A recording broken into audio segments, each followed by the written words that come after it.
بما ان بقى الزيت غلي يا جماعه وبقى الضعف، بقى الزيت الكيلو فيه مضاعف، قررنا ان احنا نشوي الفرخه، ما نسلقهاش علشان ما نحمرهاش. خدي مني التتبيله دي ثقه. بالرغم من ان الفراخ كمان غلت او بقت حاجه يعني، ربنا المستعان. هنبتدي مع بعض باحلى تتبيله، طعم وريحه ما اقولكيش. معايا بصلايه كبيره جدا مبشوره، ومعايا فلفل اخضر، عصره الليمون والخل دول اساسي، ومعايا كمان طماطمايه مهمه يا جماعه، على فكره نسيت احطها بس هي مهمه جدا جدا، بتعمل طراوه الانسجه، مع سنه الخل وعصره الليمون. طبعا التوابل دي كلها مكتوبه برضو قدامكم اهي. معايا قرفه وجنزبيل وبهار فراخ، كاري، توم باودر وبصل باودر مهمين جدا في الطريقه دي. ومعايا هنا رشه الروزماري دي، وكبه الصيني شويه صغيرين عشان ما تمررش الوصفه. وطبعا شويه الخل قلت لكم، ومعلقه زبادي عشان طراوه الانسجه. وما تنسوش معلقه الملح. هنديلها طبعا تقليبه كده على السريع، هندمج بس الخليط كله في بعضه، وهنحشي بيه الفرخه وهنشويها وبس كده. خلطة جميلة جدا يا جماعة، جربيها بس واشوي الفرخة بتاعتك وعلى ضمانتي.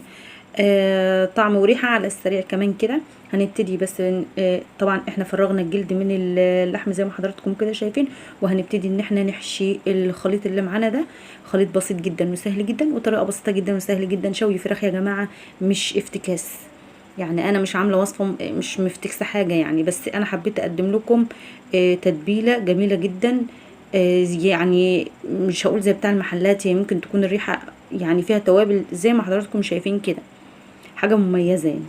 بس تبلناها من جوه ومن بره كده زي ما حضراتكم كده شفتوا، وهنبتدي ان احنا ندخلها في السيخ بتاع الشوي.